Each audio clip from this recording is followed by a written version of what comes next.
Think back on the ways you've probably used water today already. Apart from cooking or mopping the floors, think about how you used water to care for your personal body. I'd like to share with you how I used water already. I got a drink of water when I first got up this morning.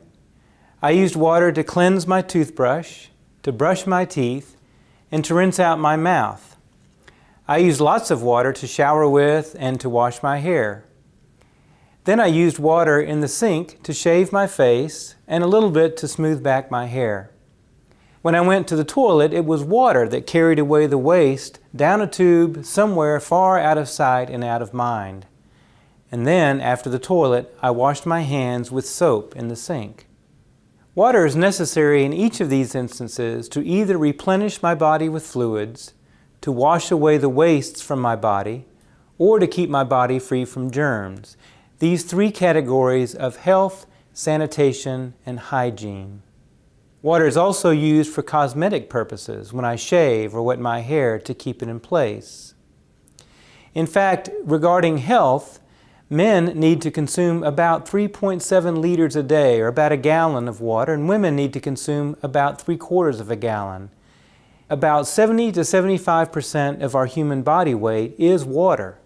The blood is 82% water, human brain is 85% water, and it is no wonder that some of the early symptoms of dehydration are fuzzy short-term memory, trouble with basic math, or difficulty in focusing on small print, because your eyes use a lot of fluids to do their work. What does water do in and for the body, we should ask? Well, it serves as lubricant. It forms the base for a saliva. It forms fluids that surrounds the joints. It regulates the body temperature, for example, through perspiration. It helps to alleviate constipation by moving food through the intestinal tract and eliminating waste products. So it's a very fine detox agent. And finally, it regulates metabolism. That is how our body gets energy from its food. So our thirst is a natural signal to our body that it needs water. And when people don't get enough clean water to drink, they will drink the only other water they can get, dirty water. Water is used to do two things regarding sanitation: to dilute the waste and to move it to a place where it can be treated.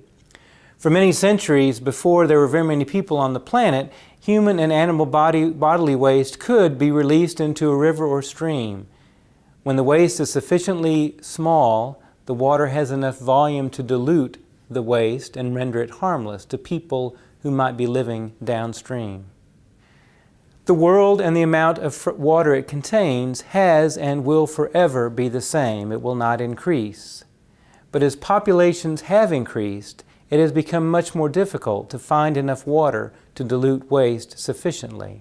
This is especially true in the industrial or developed world, with people moving into larger and larger cities, as you heard during the last lecture about London, Chicago, and Milwaukee. Well, this brings us to the second usage of water in sanitation: to carry it away to a place for it to be treated or disposed of. A very old system still in use today is called the septic tank and system. The water carries the waste by gravity from the home to an enclosed tank. There the solids will settle to the bottom, and the liquid water flows out the top of the tank into a drain field where it percolates into the soil.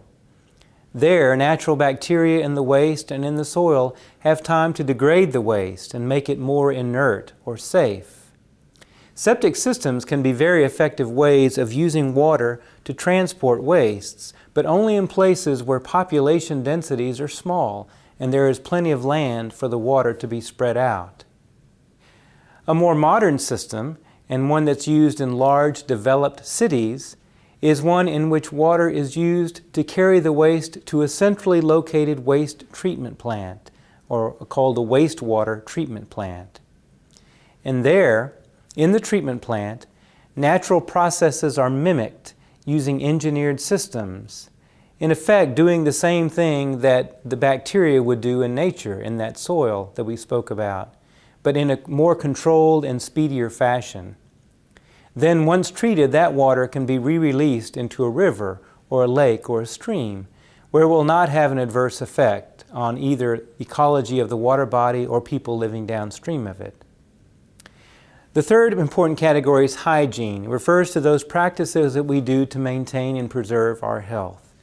Specifically, hygiene in the home and everyday life settings plays an important part in preventing the spread of infectious diseases.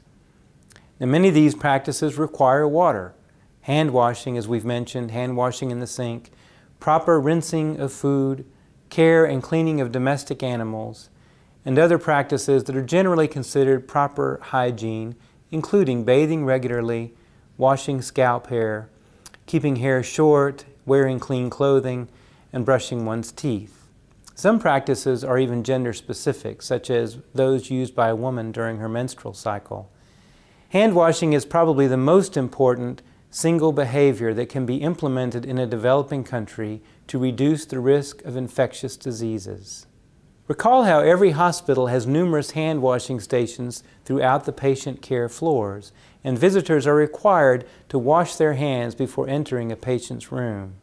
Let's take a look at what is often called the F diagram.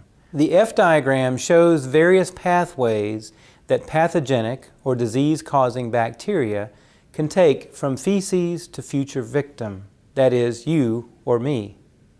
The fecal material, if it is not deposited in an isolated place, such as a latrine or a toilet, can easily find its way into water, into fields where crops are grown, or fingers of children who are playing.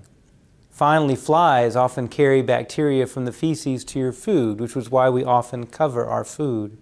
Some of these pathways lead directly to your mouth, as when you drink contaminated water or touch your dirty fingers to your mouth. Or they lead to your food, which of course leads to your mouth. Once in your mouth, you are at increased risk for the diseases that these pathogenic bacteria will carry. It has been estimated that almost 1/10 of the global disease burden, the total global disease burden, could be prevented by improving water supply, sanitation, hygiene, and management of water resources. That's all diseases. Childhood underweight causes about 35% of all deaths of children under the age of 5. An estimated 50% of this underweight or malnutrition is associated with repeated diarrhea or intestinal nematode infections as a result of unsafe water. Such underweight in children is directly responsible for about 70,000 deaths per year. But we'll talk more about these diseases in the next lecture.